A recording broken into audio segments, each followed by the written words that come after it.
Alexandre, bonjour. Bonjour Lénaïque. Alors Alexandre, quand on fait une petite recherche Google sur toi, donc Alexandre Juster envoie historien, anthropologue et linguiste spécialiste de l'Océanie et des langues océaniennes, et on voit aussi Mhm. conseiller historique cinéma. Alors avant que tu nous parles un petit peu de ce volet professionnel, qui est Alexandre Juster quand il n'est pas tout ce que je viens de dénoncer? Ah, qui est-il? Oui. Connais-toi toi-même, n'est-ce pas?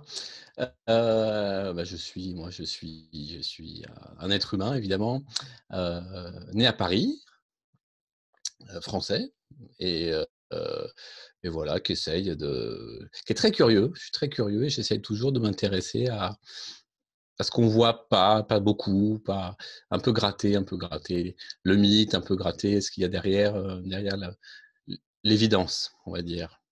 Donc Est-ce que voilà. dans ta famille, il y a des gens qui font déjà ton métier ou Pas du tout, pas du tout, ah, pas t'es du le tout. seul de la famille. Seul, et je suis tombé là-dedans par hasard, un peu, complètement par hasard, sans aucune attache ni familiale ou sentimentale. Bon, et puis après, la vie a fait son petit bonhomme de chemin. Il m'a conduit dans de beaux endroits et avec de belles rencontres. Hmm. À quel moment tu décides de faire des études d'historien, d'anthropologue et surtout aussi à quel moment tu décides de te spécialiser dans l'Océanie? Oui, c'est pas toujours évident depuis la France de regarder de l'autre côté du globe. C'est des études d'historien, hein, d'étudiants, donc toutes bêtes et toutes classiques, on va dire. Et puis d'un seul coup, une année sabbatique me conduit complètement par hasard dans l'Océanie. Et en rentrant en France, j'avais eu envie de poursuivre un peu, de connaître toute cette culture intensément riche, et de me plonger là-dedans avec sérieux et avec de nombreuses années d'études juste après, quoi. Ça veut dire C'est- quoi? c'est- Que quand tu as fait ce voyage, il y a quelque chose qui t'a comme appelé ou interpellé? C'était quoi ta réaction justement quand tu es arrivé? Alors, dans quel pays d'Océanie? Parce que Alors c'était la Polynésie française et c'était juste après l'an 2000, 2001, 2002, donc ça remonte. Et ce voyage très joli, très beau, m'a donné envie de voir derrière et de découvrir toute l'histoire et une culture complètement méconnue ou mal connue, ou dont on peut dire beaucoup de choses tout le forcément contraire. justes ou pas. Bon. Et donc j'ai eu envie de voir un peu derrière et puis d'apprendre la langue, parce que c'est très important pour comprendre des cultures, de parler les langues locales des pays. Alors, c'est vrai en ce qui concerne l'histoire, par exemple, de la Polynésie, sur les gens notamment, il y a eu un temps où on disait que les Polynésiens venaient d'Amérique du Sud parce que dans notre alimentation, il y avait la patate douce. Et puis finalement, Absolument. des études scientifiques plus tard, on s'aperçoit que, ah ben non, on ne vient pas d'Amérique du Sud, mais on viendrait plutôt d'Asie du Sud-Est. Mhm. Donc, toi qui as étudié tout ça, qu'est-ce qu'on peut dire aujourd'hui? Parce que l'Asie du Sud-Est, on en est presque sûr à 200%, parce que 100% c'est le cas, notamment que la génétique qui a aidé.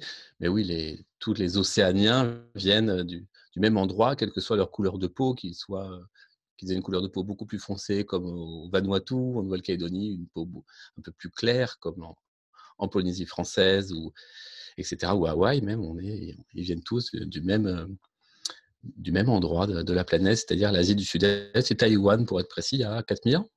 Donc voilà, et donc c'est des savoirs un peu très intéressants à voir, le parcours de l'être humain, hein. On fait tous partie de la même famille de l'humanité, donc on apprend beaucoup de choses également sur nous-mêmes, hein, qu'on est Ouais. capable de voyager, de partir très très loin, et c'est pas parce qu'on est différent au premier abord que finalement on est quand même un peu tous de la même famille, hein. Même en Océanie, on a des langues et des mots qui se recoupent dans. Alors, lesquels, justement? Comme ça, par exemple, des constructions grammaticales ou des vocabulaires, le vocabulaire entre, par exemple, une langue allez, de Nouvelle-Calédonie et puis une langue de tahitienne, par exemple. Donc, on va avoir, je sais pas moi, le chien, on va dire ouli Alifu, donc c'est aux îles Loyauté, et ça va être Uri en tahitien. Donc voilà, on a également, après, tout ce peuple de navigateurs est essaimé un peu partout, très très loin. On a Tana, Tana c'est le sol, et c'est aussi une île au Vanuatu. Hein. Oui. Et J'ai deux de mes Antananarive, amis au pied du volcan de Tana. le volcan Yassour. Et oui, c'est très joli volcan.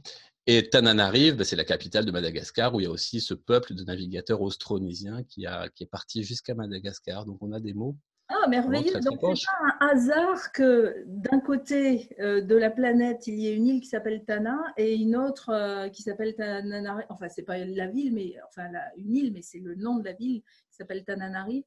C'est ça. Alors bon, l'histoire est un peu plus complexe que ça. Hein. C'est quand James Cook est arrivé sur Tana au Vanuatu, il a demandé comment ça s'appelait ici, en montrant le sol, et on lui a répondu Tana, mais Tana, ça veut dire le sol.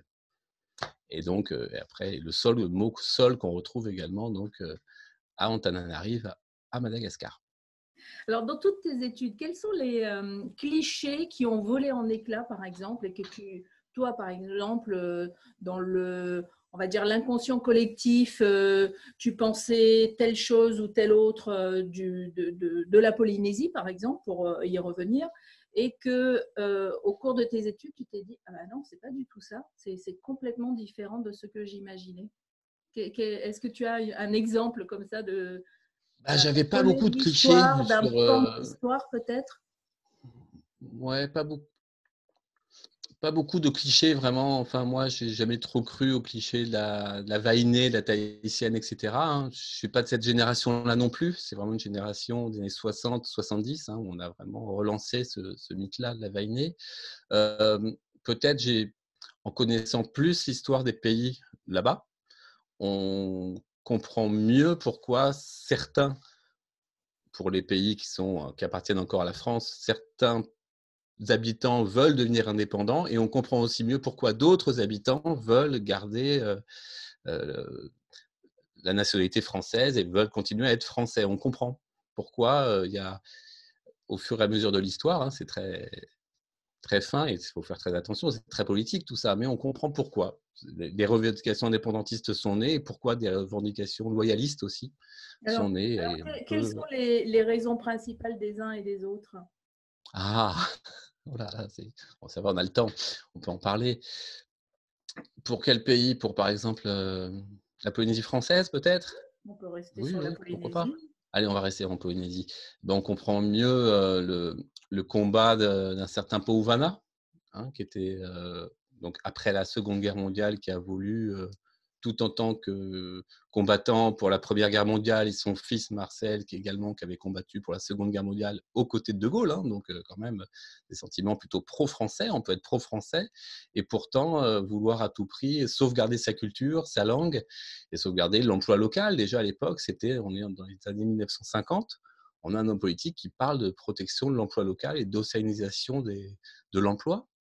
Donc, et après, Povana, on a dit qu'il était indépendantiste, mais lui, il était surtout pour une, une Autonomie. reconnaissance culturelle avant tout, et de On son dit, pays. Et donc on dit que après, c'est le père de l'autonomie aujourd'hui. absolument, hein, à l'époque, déjà être autonomiste, c'était être indépendantiste aujourd'hui. Donc voilà. Et de l'autre côté de la sphère, on va dire, politique, on a des gens qui veulent à tout prix rester français parce qu'on comprend que la France peut protéger ces populations-là et peut amener beaucoup, beaucoup d'aide. C'est ce qu'ils pensent, hein, eux, hein, et grâce à de moyens et d'argent. Mais après, c'est aux populations locales de choisir. Mais il faut savoir pourquoi il y a eu toute cette protection-là qui s'est mise en place du côté de la France, hein, et à quoi ça aboutit. Mais comme disait Jean-Marie Tjibaou, on peut être indépendant et jouer et demander des interdépendances. Hein. Il y a plus. Est-ce que la France même est aujourd'hui indépendante? Je ne sais pas. Il y a beaucoup, beaucoup de pays dans le monde qui n'ont pas d'armée, ou c'est d'autres pays qui assurent la protection militaire. Je pense à l'Islande, qui est protégée dans le cadre de l'OTAN, l'Estonie, etc. Donc on peut être indépendant sans avoir forcément une armée, même une monnaie. Beaucoup de pays ont le dollar américain comme monnaie. Donc voilà, il faut regarder un peu, s'ouvrir l'esprit et puis accepter tout simplement des revendications qui sont naturelles tout simplement, et d'autant plus moi, en tant que Français POPA, comme on dit là-bas à Tahiti, j'ai pas du tout à me mêler de la politique et j'ai pas à intervenir dans un débat politique pour tel ou tel camp. Il faut rester neutre, ce qui est pas toujours facile Ouais. et on est Neutre toujours un peu et en fait, taxé. toi, ton rôle en tant qu'anthropologue, en tant que linguiste ou historien, c'est d'observer et de, on va dire, retransmettre cette observation au public ou aux étudiants que tu as, C'est j'imagine. ça, et juste observer, et après c'est aux étudiants aussi, même aux étudiants de prendre ces clés-là. Et puis, bon, on n'est pas tout seul, hein. Maintenant, il y a beaucoup de Polynésiens aussi qui sont formés et qui peuvent aussi témoigner eux-mêmes de leur propre histoire, hein. Ce serait très, très intéressant. Il serait temps que Oui, d'ailleurs, est-ce que c'est important de connaître son histoire? Ah ben oui, c'est vraiment très, très important. Moi, j'enrage toujours quand en Tahiti, on est capable de me citer la capitale de tel ou tel pays européen et qu'on est incapable de me donner la capitale des îles Cook ou de Kiribati ou de Rapa Nui, etc. C'est pas normal. Il faut connaître son histoire propre et ses voisins.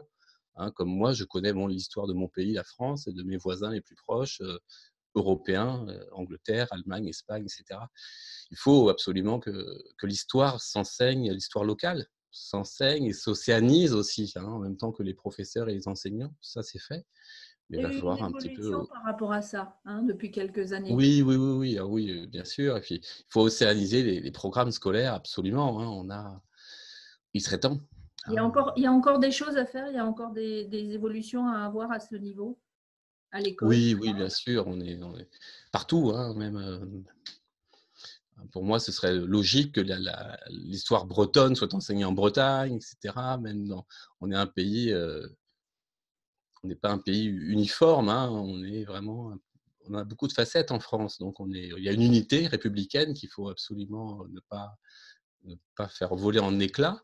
Mais il Alors, faut qu'est-ce qui que fait chaque… justement, bon, à part Polynésie, on a cité Tahiti et les îles, où aujourd'hui l'histoire est enseignée à l'école, ce qui n'était pas le cas il y a encore quelques dizaines d'années. Euh, Qu'est-ce qui fait que justement, dans les écoles, que l'on soit en Bretagne, dans le Pays Basque ou la Corse, et tu imagines pourquoi je les cite, Mhm, mhm. pourquoi, par exemple, leur histoire n'est pas au programme dans cette région. Et je parle de ces régions-là, mais ça pourrait être l'Alsace, ça pourrait être n'importe quelle région, la Normandie ou ailleurs. Bah, Qu'est-ce quand on qui explique réfléchit ça? vraiment à quoi sert l'école avant tout, euh, et la finalité de l'école, c'est après la terminale, c'est le bac, finalement, hein. Et le bac est un diplôme national.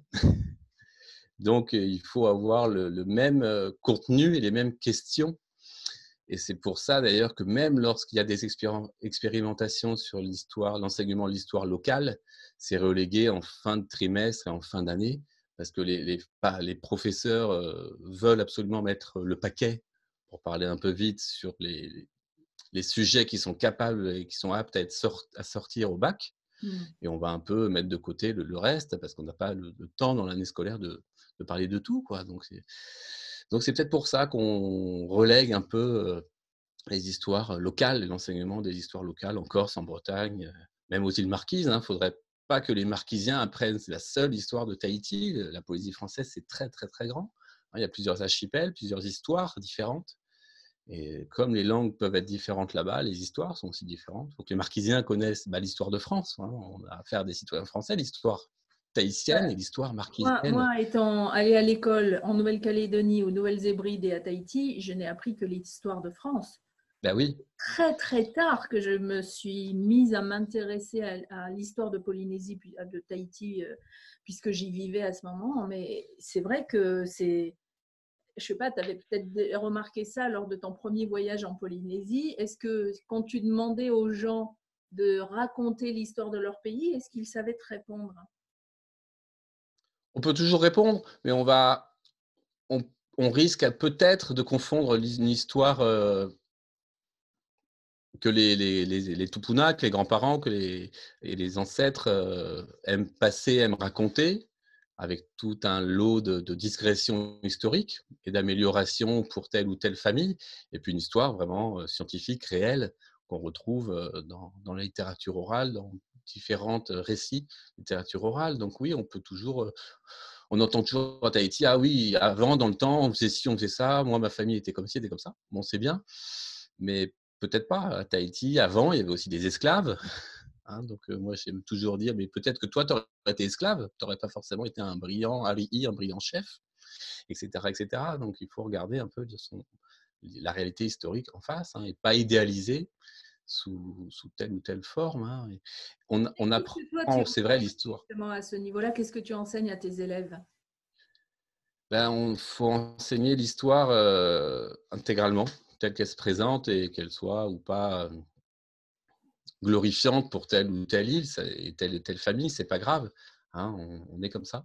Il faut enseigner l'histoire et après, en connaissant cette histoire-là, et on peut s'approprier même des héros historiques et des héros culturels pour soi-même et pour ses ancêtres et sa famille. Mais il faut savoir d'où viennent ces grands personnages historiques. Hein. C'est comme tu me disais que tu as appris beaucoup d'histoire française, mine de rien. Mais même maintenant, on apprend toujours des comptines, des berceuses françaises. Hein. On apprend les fables de La Fontaine. Mais est-ce qu'on est capable vraiment, là-bas, quand on est en Océanie, de comprendre le corbeau et le renard, alors qu'on n'a jamais vu ni corbeau ni renard en vrai? On pourrait Est-ce les que renommer éventuellement.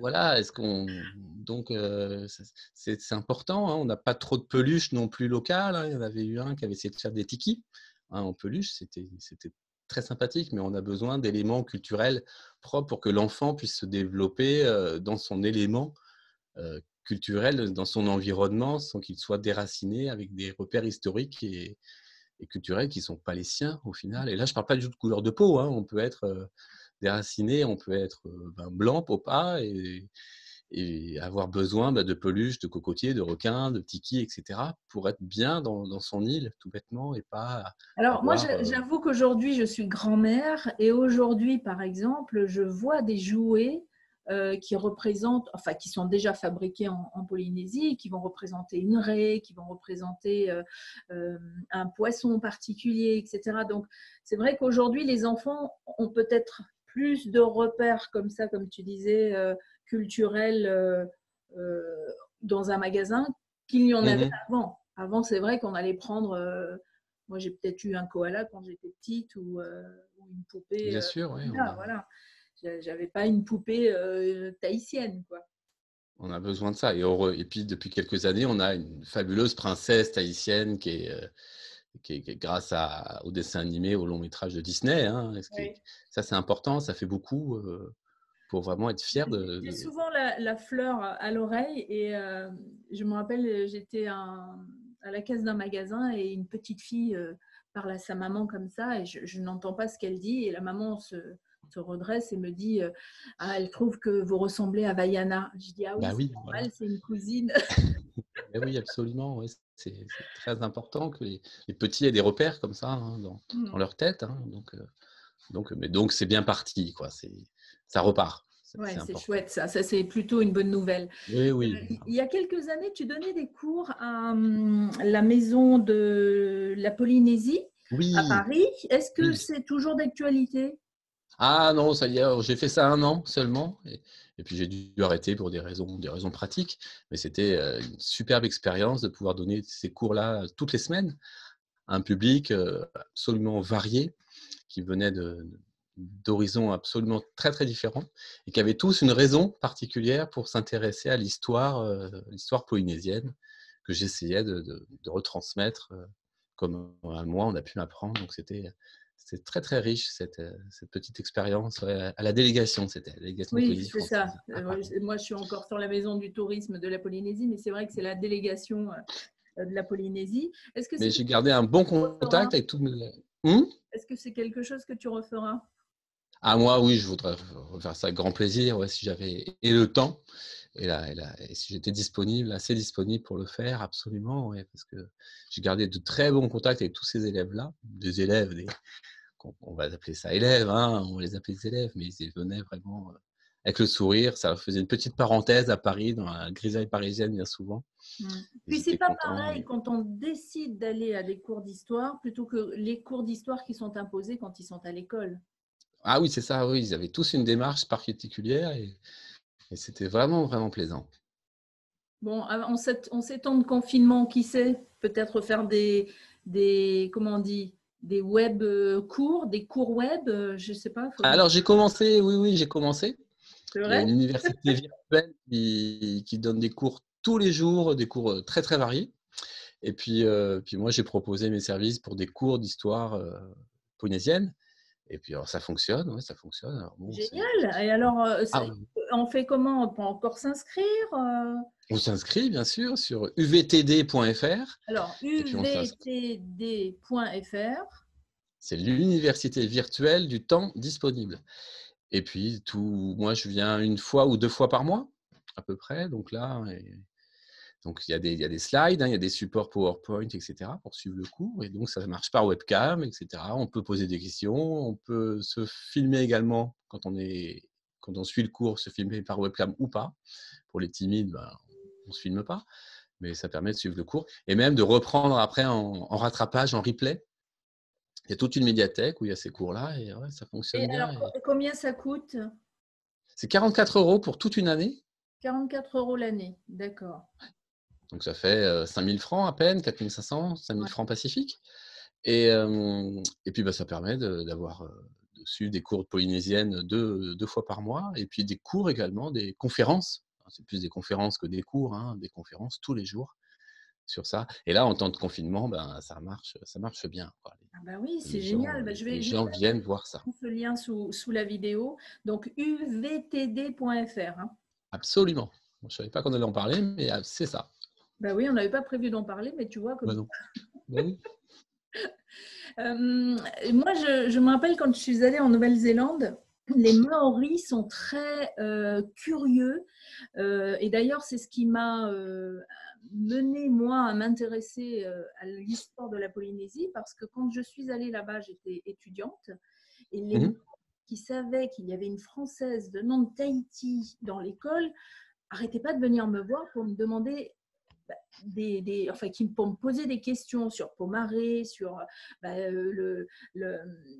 d'où on venait, etc. Et moi, j'étais incapable de leur répondre. Et là, je me suis dit, dis donc, moi qui vis en Polynésie, qui pensais tout connaître de la Polynésie, je me retrouvais vraiment démunie. Donc, Mhm. en fait, on peut apprendre aujourd'hui et à n'importe quel âge. Au fond, on n'a pas besoin d'attendre de l'école des cours. On peut en prendre ici ou il y en a d'autres. Il y a d'autres endroits comme ça où on peut. Est-ce que tu as un livre en particulier où les gens peuvent avoir des informations pertinentes? Bah, moi, j'écris des livres à peu près tous les ans pour donner des guides, hein, mais il y en a d'autres, hein. Il y a un fabuleux livre écrit par tout un collectif, notamment Éric Comte, hein, qui est à l'UPF, à la fac à Tahiti, qui a sorti un livre également qui retrace l'histoire tahitienne seulement. Moi, il est là. Moi, j'ai écrit celui-là sur l'histoire. Ça, c'est l'histoire polynésienne. Ah oui, super. Donc, c'est des petits trucs qui permettent, c'est pas cher et ça permet d'avoir une date, par exemple, par page. Alors, Qu'est-ce qu'on a la encore? date d'aujourd'hui, par exemple, il y a quoi? On est quoi en mars? Oui. Voilà, en mars, mai, avril. 21 mars 44, c'était avant-hier. 21 mars 1844, bah là on est en pleine guerre franco-tahitienne. Faut le savoir, hein, la France est venue dans ces îles, pas forcément avec, avec des armes, hein, tout bêtement. Il y a eu une guerre franco-tahitienne, hein, c'est comme ça, faut l'accepter. Il faut la connaître. Et c'est pas parce qu'on raconte la guerre franco-tahitienne qu'on est contre la France. On raconte juste l'histoire. Donc, 21 mars 1844, 2 soldats français sont tués à Taravao. On est à la presqu'île de Tahiti par des Tahitiens opposés à la présence française. Hein. On a notre cher Dupetit-Thouars qui a annexé de son propre chef l'île de Tahiti. Quelques mois auparavant, il avait déjà, de son propre chef, décidé d'établir un protectorat. Et il arrivait des Marquises où là, par contre, il avait une mission officielle de prendre possession des îles Marquises, de coloniser les îles Marquises. Et puis, 2 mois plus tard, il est descendu directement sur Tahiti. Et sans rien demander à Paris, il a pris un protectorat sur l'île avec la reine pour Marie IV. Il est reparti. Quand il est revenu, il a trouvé le drapeau du protectorat à terre. Du Petit-Thouars était assez fougueux, assez impulsif. Et en voyant ce drapeau du protectorat à terre, il a dit, bon, bah, écoutez, chère reine, il n'a même pas dit chère reine, pour Marie IV, voilà, je vais faire débarquer les troupes et votre île va être annexée purement et simplement, là encore, sans l'accord de Paris. Hein. Et Paris a appris cette annexion un peu bien plus tard, hein, 1 an plus tard. Entre-temps, on a eu donc une guerre franco-tahitienne, et avec beaucoup, beaucoup de sang versé, beaucoup de morts des deux côtés, hein, parce que les Tahitiens ne se laissent pas faire, et les Français, eux, qui avaient des armes, les Tahitiens aussi, et donc on a eu des batailles assez sanglantes jusqu'en 1846. Finalement, la paix est revenue. La reine Pomaré est revenue de son exil à Raiatea. Et puis, on est revenu sur les termes du protectorat, stricto sensu, sans l'annexion. Il y a eu une annexion bien plus tard, sous Pomaré V, en 1880. Donc voilà, le 21 mars 1944, oui, on a des dates comme ça un peu tous les jours. Voilà, c'est l'histoire de Tahiti, la Polynésie française. Et il faut connaître ça. Hein. C'est important, aussi bien pour nous, et moi qui suis français, dans mon pays, la France hexagonale européenne, et aussi bien là-bas. Hein, on a eu des accrochages. Hein, c'est un mariage un peu forcé entre Tahiti et la France. Mais maintenant, tout va bien. Oui, on ne peut même pas dire que c'est la France qui a décidé, c'est juste les velléités d'un de ses commandants qui s'est pris C'est un ça. peu pour… c'est comme le grand vizir, quoi. Absolument, ouais, Avec un peu plus impulsif. de Quoi, réussite que le grand vizir, quand même, peut-être. quand même, bon, pour réussite, ouais, pour lui, ouais. Alors, ton Donc livre, voilà. là, la Polynésie en sont une date, on peut l'avoir où? Partout, absolument partout. Hein, il est en vente partout, aussi. Partout, mais quand je dis partout, c'est aussi bien dans toutes les librairies qui sont pour l'instant fermées en France, mais on peut le commander dans les librairies. On l'a également sur les grands sites de vente en ligne. Hein, voilà. Est-ce que tu as fait aussi une version en ligne ou c'est Il y a unique? une version, oui, en e-book, en Oui. PDF. Et puis, évidemment, il est également en vente dans les librairies sur Tahiti, les quelques librairies qui restent à Tahiti, également à Nouméa. Donc voilà, ça fait un peu. Et puis dans des Alors, bibliothèques un peu partout dans le monde aussi. Voilà. est-ce que quand on est avec toi, Alexandre, en famille, tu parles de l'histoire de la Polynésie, de l'histoire Pas beaucoup, pas beaucoup, pas beaucoup, pas beaucoup. Non, non. Non, c'est juste le travail, quoi. Hein. C'est pas, voilà. Et puis des tu- souvenirs en tête, ouais. évidemment, mais voilà, il faut pas non plus. Il n'y a pas que ça. Hein. Il n'y a pas que Tahiti. Il faut pas en parler tout le temps. On en ferait un mythe. Il ne faut pas faire de mythe avec le sujet d'études et de travail. Alors, c'est quelque chose qui prend beaucoup, beaucoup de temps.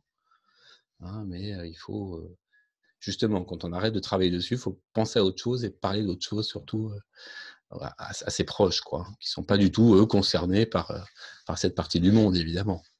Puis c'est tellement loin, tellement petit. Sur certaines cartes, la Polynésie, il n'y a même pas un point.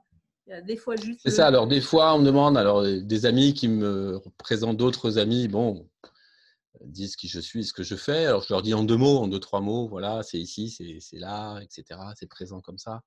Sans en parler beaucoup plus, parce que c'est pas non plus à moi de le faire. Il faut que les gens aillent voir des Tahitiens, des Polynésiens, des Kanaks, pour leur demander des nouvelles de leur pays à eux. Hein. Moi, le jour où je vais pouvoir me taire et pouvoir passer la parole pour de bon aux gens qui sont là-bas, moi, je serais vraiment très heureux. Hein. Il y a pas, c'est pas aux Français à raconter l'histoire des autres. Il faut que les autres racontent leur propre histoire. Et voilà. Alors, moi, je fais ça pour aider. Mais le jour où on va me dire tais-toi, je me tairai avec grand plaisir, il n'y a pas de problème. C'est déjà arrivé, non? Ouais, un peu, oui, bien sûr. Mais il n'y a pas de souci, je me tais dans ce cas-là. Il faut surtout écouter. Hein. On n'arrive pas quand on fait des études sur un pays étranger, parce que ce sont des pays étrangers. Quand même, il ne faut pas arriver dans des pays conquis. Il faut surtout excessivement et faire très attention à ce qu'on dit, à ce qu'on nous raconte aussi. Il faut surtout beaucoup, beaucoup écouter l'autre avant de pouvoir commencer un petit peu à parler avec l'autre à côté. Il ne faut pas parler à la place, il faut parler en même temps que l'autre. Moi, j'aime bien Des fois, j'aime bien dire, bon ben voilà, vous me demandez tel ou tel conseil, hein, la presse, les médias. Je dis, mais demandez, allez voir plutôt un tel et un tel. Ils vous expliqueront ça beaucoup mieux que moi parce que c'est chez eux. Mm. Donc, faut pas, voilà, c'est Mais important aussi. en même temps, on voit la complexité aussi, la difficulté d'avoir l'histoire telle qu'elle est vraiment. Parce que, par exemple, sur les premiers écrits, puisque la tradition polynésienne, comme dans tous les pays océaniens, je pense, elle est orale. Donc, rien Absolument. n'était écrit. Et les écrits ont commencé avec les missionnaires.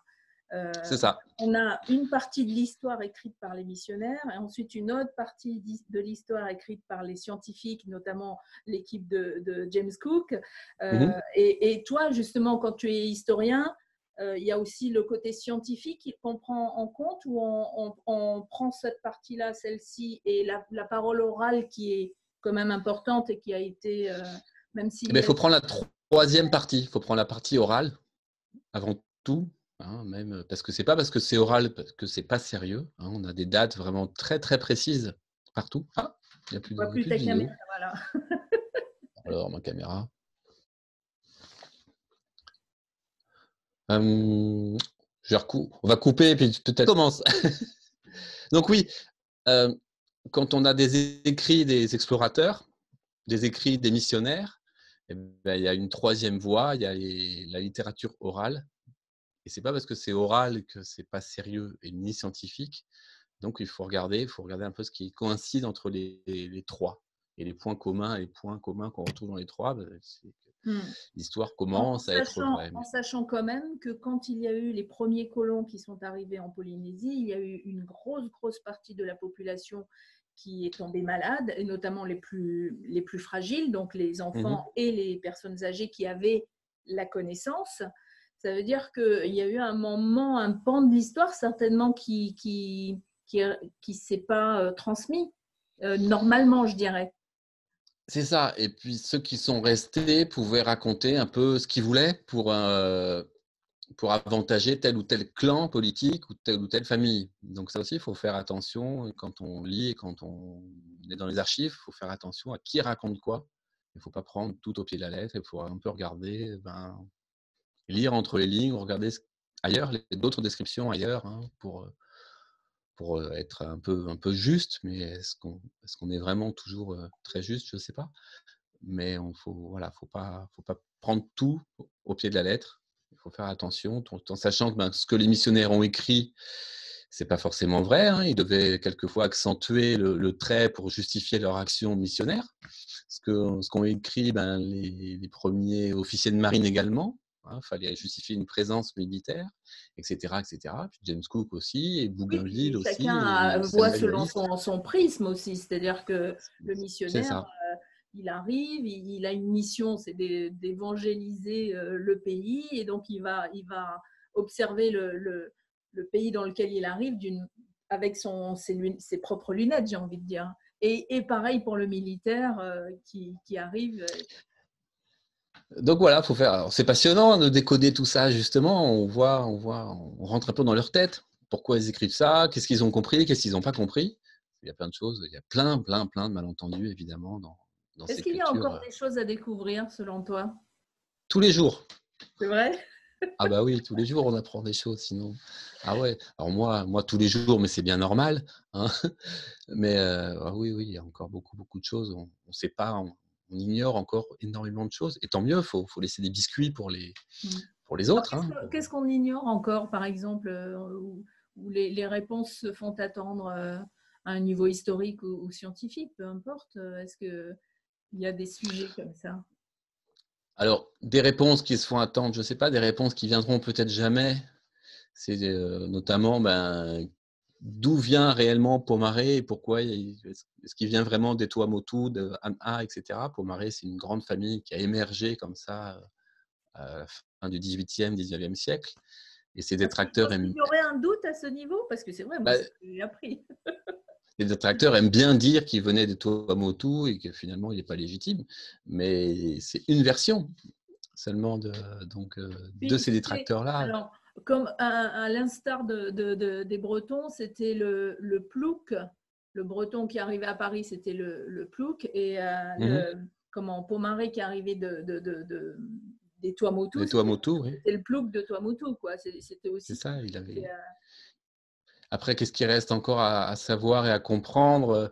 Est-ce, jusqu'où sont-ils allés? C'est-à-dire, l'Amérique du Sud, on est presque certain qu'ils ont touché l'Amérique du Sud, mais est-ce qu'il y a eu des colonies établies par des Polynésiens sur les côtes chiliennes et péruviennes?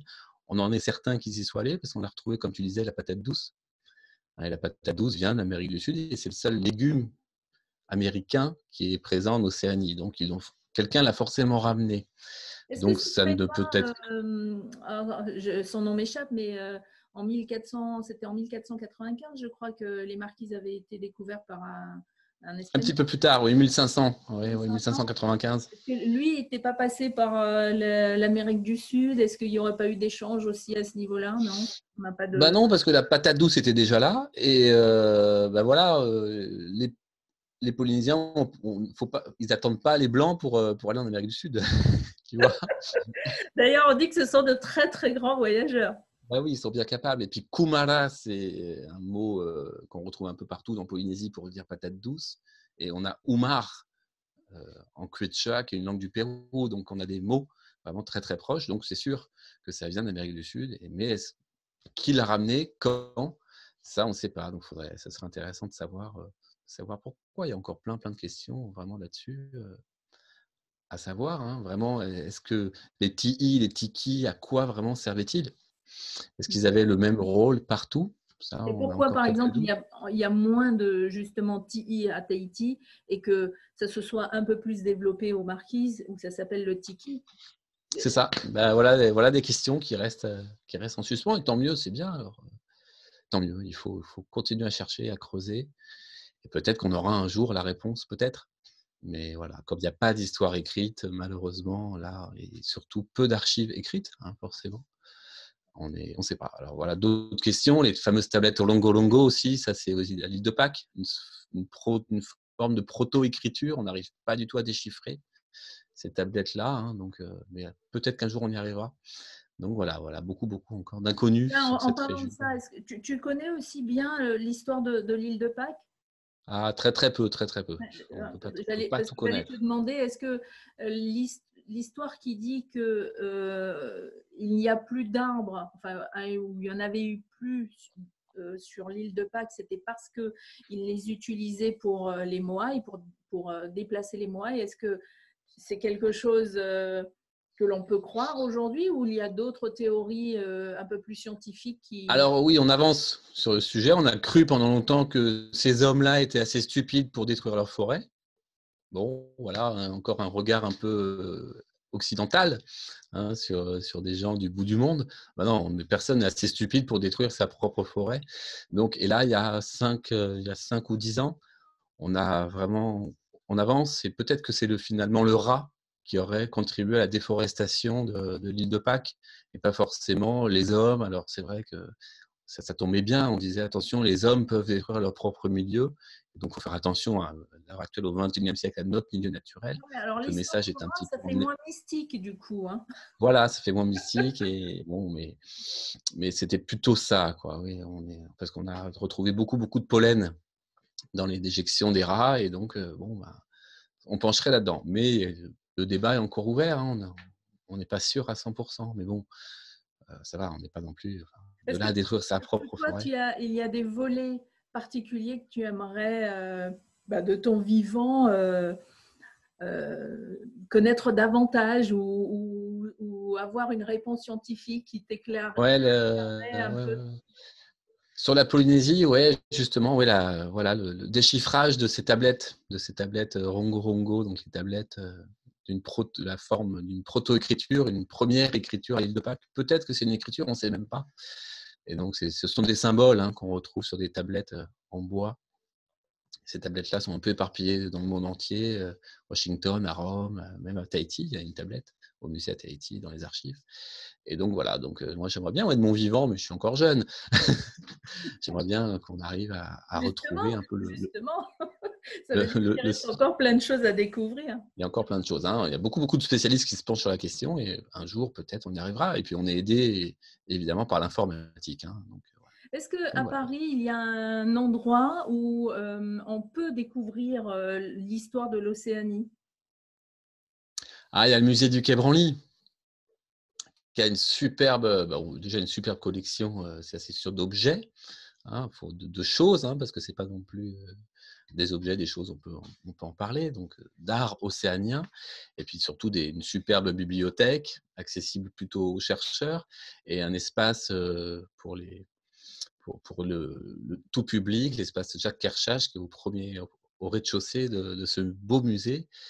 Et là, on peut se plonger dans des livres et dans beaucoup d'histoires océaniennes, évidemment, pour commencer à découvrir ce pays, évidemment.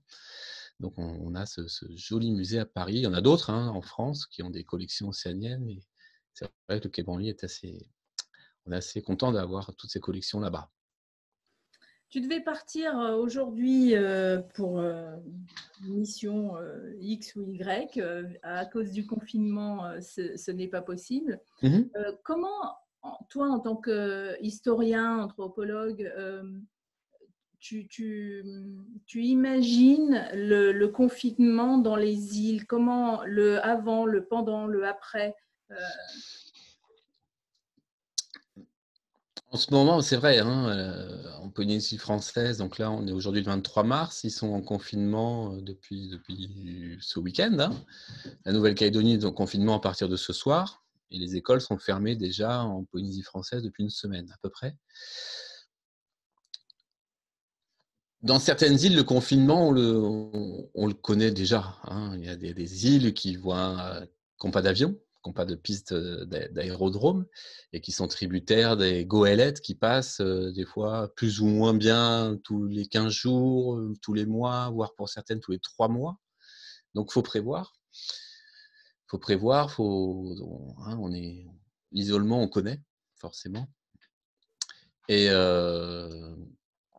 et sur Tahiti, on connaît un peu moins, donc on va peut-être se recentrer sur la zone urbaine, hein, Papeete, se recentrer sur ce dont on est capable de faire, sans forcément aller loin et sortir, et sur ce qui manque vraiment cruellement, c'est-à-dire des espaces où on a accès à la nature très rapidement, comme on peut avoir accès sur d'autres îles, c'est-à-dire des petits potagers, des fa'apū, etc., pour pouvoir se nourrir sans forcément aller faire la queue et en respectant la distance d'1 mètre dans les supermarchés, parce que là-bas aussi, c'est ce qu'on demande de faire, alors qu'on pourrait tout simplement avoir à manger chez soi et bien manger et bien se nourrir tout simplement chez soi, en ville. D'ailleurs, ce volet-là, avant que les colons arrivent, ou peut-être même encore un peu après, chacun avait son jardin à la maison. Ben oui, on avait de quoi manger, hein. Alors avant les colons, il y avait des chefs, hein, dans des districts qui disposaient de ressources et qui étaient redistribuées à la population. Et puis un peu, des fois, pour asseoir le pouvoir et pour faire attention aux ressources, on imposait tel et tel interdit sur tel et tel produit. Ça s'appelle le haoui. Donc ça commence à revenir, ce système qui plaît beaucoup. Et malheureusement, on devait également en parler. Euh, et ça devait même être un exemple international. Il devait y avoir une visite présidentielle à Tahiti. Le président Macron devait parler du haoui. Bon, bref, la visite est reportée. Donc, il en reparlera peut-être une autre fois. Mais il est assez sensible à ce sujet-là. Et donc, avant, oui, on savait gérer la ressource, et on manquait aussi cruellement de ressources, hein. Quand un cyclone passait, et le dernier cyclone dévastateur, c'est au Tuamotu au début du XXe siècle, on a des cyclones qui arrachaient tous les cocotiers, tous les arbres fruitiers, et qui dévastaient même les taraudières. Et il n'y avait plus grand-chose à se mettre sous la dent. Et heureusement, on savait faire des réserves à l'époque. Donc, on prenait des fruits à pain, le hulu, on l'écrasait, on avait cette purée de hulu qu'on faisait fermenter dans des fosses sous terre. Et on avait ça à manger en cas de disette. Il y avait des nourritures de disette, évidemment. Donc, on pouvait prévoir tous les aléas climatiques et tous les confinements possibles et inimaginables avant. Donc là, Parce que les Polynésiens, comme partout ailleurs d'ailleurs, hein, partout sur la planète, on était peut-être un peu plus à l'écoute de ce qui se passait dans la nature. D'ailleurs, le rahui, il est en fonction selon la saison. Il y a la saison de l'abondance, et puis il y a la saison où on ne pêche plus, où on ne va pas pêcher de poissons dans le lagon, par exemple, etc. c'est ça. Donc ça, tout ça, on a perdu. Est-ce que ce confinement, c'est-à-dire ce retour à soi obligatoire, peut être une sorte de déclencheur, de prise de conscience dans ces îles et de se dire peut-être qu'il faut vraiment retourner à quelque chose de plus essentiel? Bah, dans ces îles et partout, le confinement, c'est vrai, c'est être enfermé, hein, c'est ce qu'on subit tous ici, un peu dans le monde entier. On est 1 milliard aujourd'hui à être confinés, mais on est en confinement, mais on va être vraiment recentré, oui, sur nous et nos propres besoins. Donc finalement, c'est une ouverture sur nous-mêmes, cet enfermement. C'est paradoxal, mais il y a toujours des paradoxes dans la vie. Donc moi, je vois ça comme ça, un petit peu en analysant ça d'une manière un peu ethno-sociologique. Ouais, cette ouverture sur soi-même, cette redécouverte de soi, de ses besoins les plus élémentaires. Et on va y arriver, hein. Et surtout là-bas, dans les îles, pareil, il n'y a plus d'avions. Donc là, on va avoir beaucoup moins de produits frais, beaucoup moins de comté, de fromage, et cetera, de choses finalement très futiles, hein, qui permettent de ne pas être plus heureux. C'est pas parce qu'on mange notre pot de pâte à tartiner européenne ou notre pot de beurre de cacahuète qu'on est vraiment absolument heureux, même si c'est très bon, hein, à manger. En tout cas, C'est ça, délicieux, ça a hein. le mérite de souligner justement comment fonctionne l'économie d'un pays et C'est justement ça. de voir où sont les importations, les exportations, comment ça fonctionne, etc. Parce que ça, on le voit pas au quotidien quand on a la tête dans le guidon. Absolument. Donc il y a des friandises, tout le monde, chaque peuple a des friandises, a de quoi se mettre sous la dent. Là, on va peut-être reprendre, je sais pas, oui, ça peut paraître un peu fou ce que je dis, mais si on a envie de sucrer, on va peut-être pouvoir remâcher de la canne à sucre, hein. La canne à sucre, c'est une plante océanienne au départ. Son bassin de production, il y a 10 000 ans, c'était la Papouasie-Nouvelle-Guinée. Puis ça a Je essaimé dans pensais que toute l'Océanie. ça a toujours été dans les Antilles. Pas du tout alors. Non, mais non, ouais, mais non. Voilà des choses qu'on apprend. C'est la Papouasie-Nouvelle-Guinée, et puis ça a franchi tout le Pacifique, et puis de l'autre côté, ça atterrit après Papouasie-Nouvelle-Guinée, Insulinde, Indonésie, Inde, etc., monde arabe, Afrique, etc., etc. Mais au départ, oui, la canne à sucre, c'est océanien, c'est pleinement océanien, comme la banane. Ouais. Comme, Et pourtant, en Polynésie, elle n'est pas tellement exploitée. Elle l'eût été à un moment, mais elle ne l'est elle plus. a été, il y a un producteur qui en fait du jus, hein, à Punaouia devant. Oui, ça c'est tout récent en fait. Donc voilà. Mm. Donc voilà, on n'a pas besoin, oui, de friandises qui vient d'ailleurs. On a de quoi, si on veut un peu de sucré, il y a de quoi faire. Chaque pays a de quoi faire. Après, on a les fruits Et tropicaux. puis il y a les fruits aussi, mais voilà. Donc le confinement, ça va peut-être un peu recentrer les choses, et on sera très content quand ce sera fini, de pouvoir aussi reprendre et ressavourer ce qui nous a manqué. Et donc voilà un peu comment on peut vivre ça, mais faut bien le vivre, ouais. Et puis on est habitué finalement là-bas, je Mm. vous dis, à être un peu isolé de temps en temps, quoi. On a Rapa, une toute petite île au sud de Tahiti. Là, ça y est, ils se sont confinés, ils ont fait les choses comme il fallait. Le bateau s'est dérouté.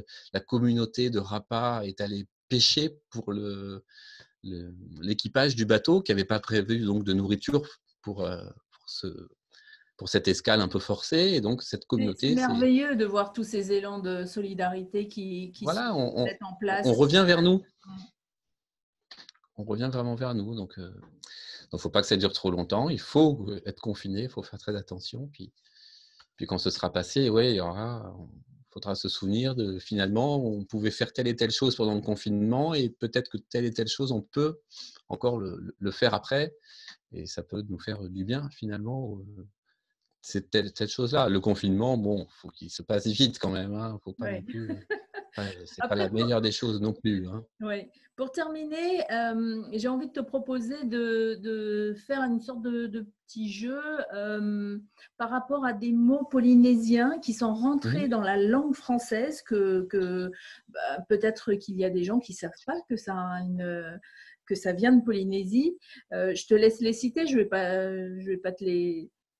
C'est toi les Monoï, le fameux Monoï, bon, ça on s'en doute un peu. Il y a la Vainée, évidemment, il y a Faré, il y a Paréo. Voilà pour les mots, le paréo, les mots polynésiens. Qu'est-ce qu'on a encore? Oui, truc tabous. comme ça de tête, oui.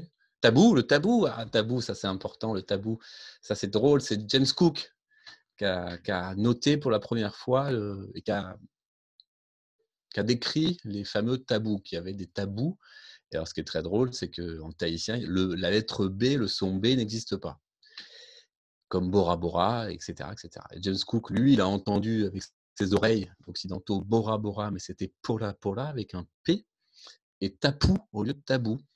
Donc voilà, tous ces mots. Tatou, tatou, tataou, ce qu'a donné tatou en anglais, le tatouage aussi, ben voilà un autre mot polynésien qui a fait le tour du monde hein, par l'anglais. C'est James Cook à chaque fois qui a relevé ces mots, tabou, et tatou, tatou, tatou, tatouage. Et donc, ben voilà, les langues circulent, les langues voyagent, et c'est Et assez dans l'autre sympathique. Ouais. sens, parce que là, c'est la Polynésie qui a apporté des mots dans le dictionnaire français ou voire même en anglo-saxon. Et on voit aussi que par la présence des missionnaires, il y a eu le contraire qui a donc. Oh là là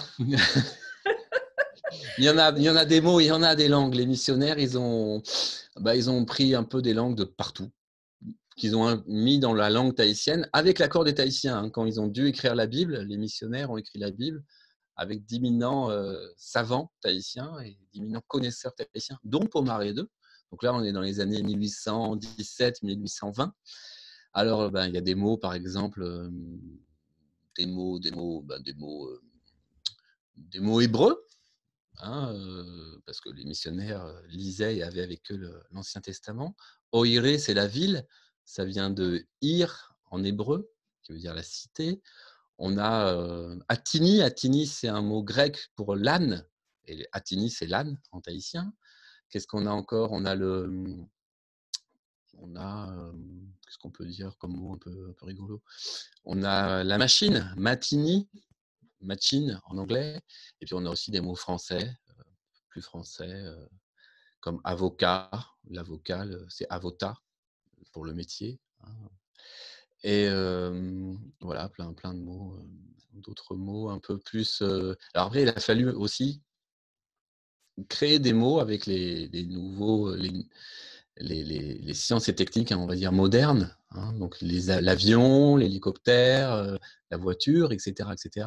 La Alors télé. l'avion, La la télé. télévision, bien sûr.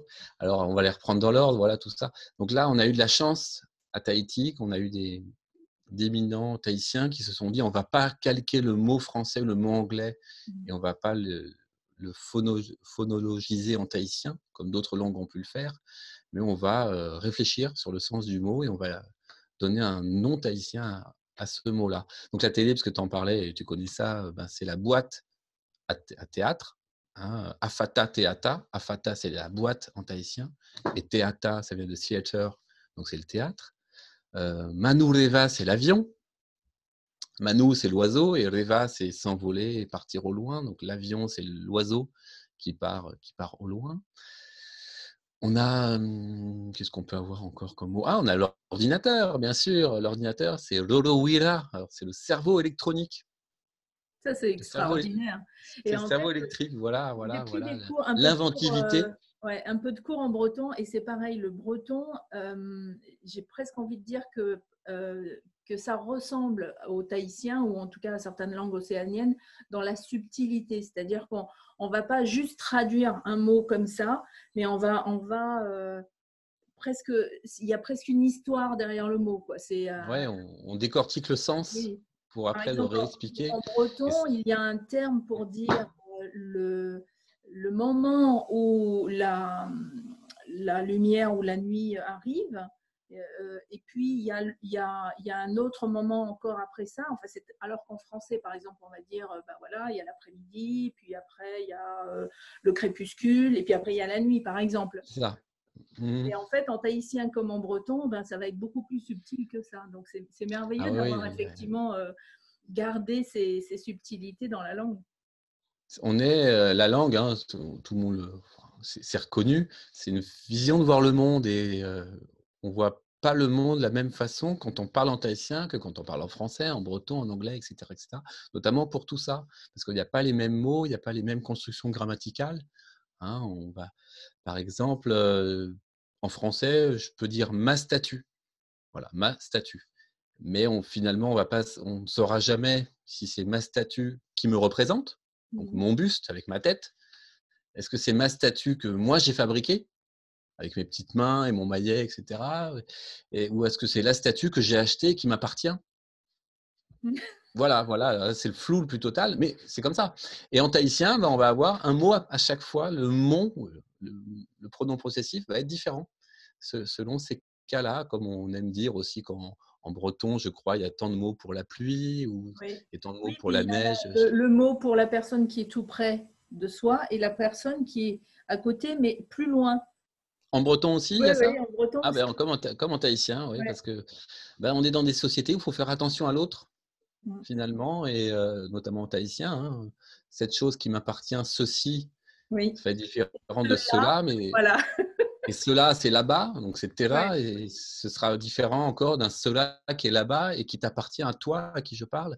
Et donc, je suis, en te disant ça, je suis au courant que c'est toi le propriétaire et que moi, je ne suis pas le propriétaire. Et je tiens à ce que tu restes le propriétaire. Donc, on fait très attention. Et par contre, il y a pas de, c'est vrai, il n'y a pas de masculin et de féminin. Ça, c'est moins important. Il y a différents autres termes pour dire présent, passé, futur. Et c'est peut-être moins important aussi que la propriété et de ce qui m'appartient ou pas. On est dans des toutes petites îles et toutes petites sociétés. Hein, même le devant, devant, derrière, c'est différent. Hein. Par exemple, en français, avant, avant, le passé est derrière nous, hein, dans le dos. Mais non, en tahitien, le passé, ça va être moi. Et moi, c'est aussi un terme qui veut dire devant. Parce que finalement, le passé, on le connaît. Il est devant nous. Hein, on peut le regarder et faire face au passé. Et le futur, qui est un bel inconnu, on ne connaît pas le futur, il est caché, il est dans notre dos. Donc, c'est complètement différent du français parce qu'on ne voit pas le monde de la même manière et on ne décrit pas du coup le monde de la même façon. Et c'est ça qui est passionnant dans toutes ces langues. Et en Océanie, on a des milliers de langues, alors il y a de quoi faire, tout simplement. C'est ça qui est sympathique. Bah, c'est ça qui est passionnant. On pourrait rester des heures d'ailleurs avec toi à entendre parler, ne serait-ce que de D'accord. langue ou d'histoire ou d'autres choses. Donc, je rappelle qu'on peut te retrouver une ou deux fois par mois, c'est ça, à C'est ça. ugd.fr. C'est Que ça. tu as écrit aussi un livre, La Polynésie française en 101 dates, facilement. Enfin, on le trouve partout, dans toutes les librairies, les bonnes Partout, librairies, oui, oui, aussi bien en Polynésie qu'ici d'ailleurs, hein, en France il a aussi. 3 ans. Le dernier qui est en train de sortir, c'est celui-là. Alors attends, Chronique du Pacifique, c'est ça? C'est ça. Histoire et culture d'Océanie. Bon, bah, C'est on celui-là. refera une émission et on parlera de celui-ci. Avec grand plaisir, absolument. On continuera à parler. Je serais très content, absolument. Et puis À on a le bientôt. temps avec le confinement là. On a un peu de temps. Bon, il y a quand même du travail. Hein. On est chez soi, alors on travaille à la maison. On se Ouais. balade moins en train à intervenir à droite à gauche, ça c'est sûr. Mais il y a de quoi parler, il y a de quoi faire encore, ça c'est sûr. Alors Alexandre, je te remercie d'avoir passé Marloulou, merci. cette heure avec moi et avec les gens qui voudront bien être curieux, parce que c'est ça qui est chouette aussi, parce que sur Internet, on fait une recherche. Moi, je vois ma maman a découvert Internet très tard, peut-être à l'aube de ses 70 ans, et Mhm. avec le décalage horaire, des fois, on s'apercevait qu'à 2h, 3h du matin, elle était encore devant Internet parce qu'elle me dit mais oui, mais parce que j'ai cliqué sur un truc et puis ça m'a emmené sur autre chose et puis encore autre chose. Donc, on peut passer des heures comme ça à apprendre. Donc, je remettrai de toute façon tous les liens, ne serait-ce que pour ton livre ou pour l'université virtuelle. Et encore une fois, merci et à bientôt. Mais Tata, comme on dit au Vanuatu, à bientôt. Tata, on dit ça aussi en Nouvelle-Calédonie et Et à Tahiti, on dit Nana, tout Nana. simplement. Allez, Nana. Au Nana revoir. Alexandre.